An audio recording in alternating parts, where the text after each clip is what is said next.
Maka jemaah yang terhormati, makanan yang haram lebih berbahaya dan lebih mengerikan, lebih menjijikkan daripada makanan yang basi. Kalau seorang mukmin memakan makanan yang dia memakan makanan yang basi, maka dia akan sakit. Dia kena diare, dia muntah. Tapi ketika seorang mukmin dia memakan makanan yang haram, maka akan terhalang darinya kebaikan yang sangat banyak di dunia dan di akhirat. Jemaah yang terhormati, apa dampak buruk dan efek buruk ketika seorang mukmin memakan makanan yang haram?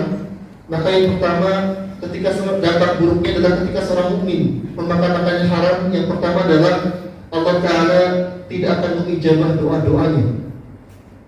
Mungkin kita pernah bertanya kepada diri kita sendiri, kenapa Allah Ta'ala sampai sekarang belum mengijabah doa-doa saya? Padahal saya sudah ratusan kali berdoa. Saya berdoa di tempat yang mustajab, saya berdoa di waktu yang mustajab. Kenapa sampai sekarang Allah Ta'ala belum mengijabah doa-doa saya? Maka jawabannya adalah karena adanya makanan yang haram yang masuk dalam perut kita. Al-Imam Al-Khatib Al-Baghdadi dalam kitab beliau Tarikhul Baghdad, beliau menyebutkan tentang meriwayatkan tentang kisah seorang perdana menteri dari kalangan Bani Umayyah. Perdana menteri ini bernama Al-Hajjaj bin Yusuf.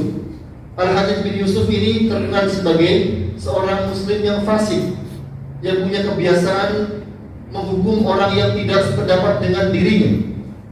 Bahkan tidak sungkan untuk menumpahkan darah seorang muslim ketika dia berbeda pendapat dengan dirinya. Maka diriwayatkan bahwasanya suatu ketika Al-Hajjaj bin Yusuf diangkat menjadi seorang perdana menteri, maka dia mengangkat beberapa gubernur untuk daerah Irak. Maka dia mengangkat gubernur untuk daerah Baghdad, kemudian daerah Kufah dan daerah Basra. Maka ketika dia angkat gubernur untuk daerah Baghdad, maka dia mendapati keanehan. Setiap gubernur yang diangkat oleh dirinya untuk daerah Baghdad ini baru satu pekan menjabat meninggal dunia. Akhirnya kemudian diangkat gubernur kedua. Lagi-lagi ketika gubernur kedua ini diangkat, ternyata nasibnya sama, satu pekan menjabat meninggal dunia. Akhirnya kemudian diangkat gubernur ketiga. Lagi-lagi nasibnya sama dengan gubernur-gubernur sebelumnya, satu pekan menjabat meninggal dunia. Akhirnya kemudian Hajjaj bin Yusuf menunjuk satu gubernur lagi. Namun gubernur ini mengatakan, wahai Tuan Menteri, kalau Anda tunjuk saya menjadi gubernur untuk daerah lain, maka saya mau.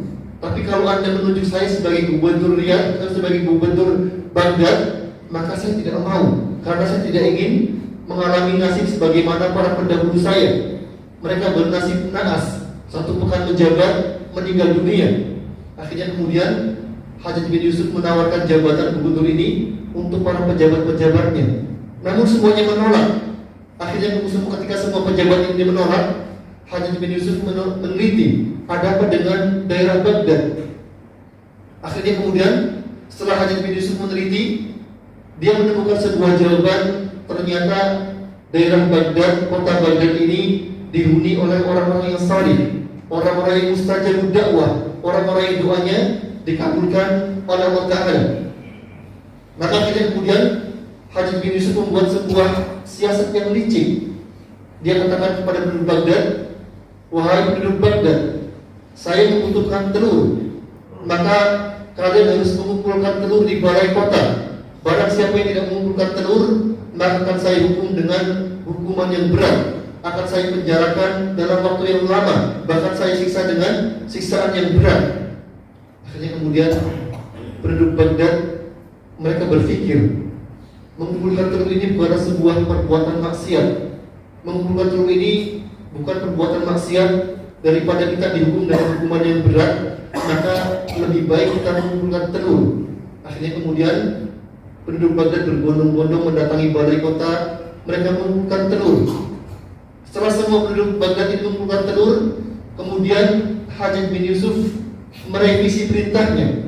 Dia katakan, wahai penduduk Baghdad, saya berubah pikiran. Saya tidak lagi butuh telur kalian, maka ambil kembali telur kalian. Yang tidak mengambil telurnya, maka akan saya hukum dengan hukuman yang berat. Akhirnya kemudian penduduk Baghdad berbondong-bondong kembali mengambil telur mereka. Namun karena telur ini bentuknya sama, warnanya sama, maka kemudian di antara mereka ada yang mengambil telur yang lebih besar dari yang dia kumpulkan, ada yang mengambil telur saudaranya.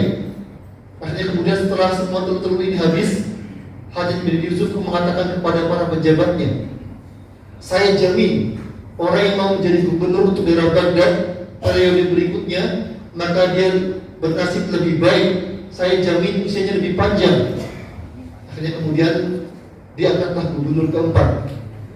Nah kemudian setelah diangkat gubernur keempat ini, 1 pekan berjalan, 2 pekan berjalan, 1 bulan, 2 bulan, ternyata tidak terjadi apa-apa dengan gubernur ini. Akhirnya kemudian penduduk Baghdad mereka merasa bingung. Ada apa dengan mereka sekarang ini? Dahulu ketika mereka mengangkat tangan, mereka berdoa kepada Allah, Allah langsung kabulkan doa-doa mereka.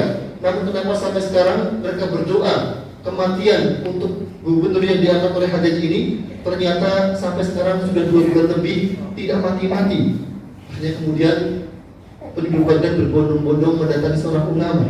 Mereka bertanya kepada ulama ini, wahai imam, dahulu kami adalah orang-orang yang mustajabud dakwah, orang yang doanya diijabah oleh Allah Ta'ala. Namun sekarang kenapa Allah tidak lagi mengijabah doa-doa kami?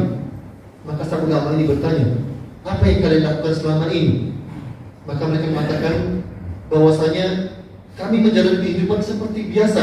Kami berdagang, kami bertani, kami bekerja sebagaimana biasa. Tidak ada amal-amalan, tidak ada maksiat yang kami kerjakan. Nah kemudian sang ulama ini bertanya lagi, lantas apa yang diperintahkan Hajjaj kepada kalian? Nah kemudian mereka mengatakan, beberapa bulan yang lalu kami diperintahkan untuk mengumpulkan telur. Kemudian hari berikutnya kami diperintahkan mengambil telur kami kembali. Maka sang ulama cerdas ini mengatakan, inilah jawaban dari pertanyaan kalian. Karena kalian mengambil telur milik saudara kalian tanpa izin, tanpa restu dari saudara kalian, Allah Ta'ala jadikan doa kalian dan kalian telah memakan makanan yang haram.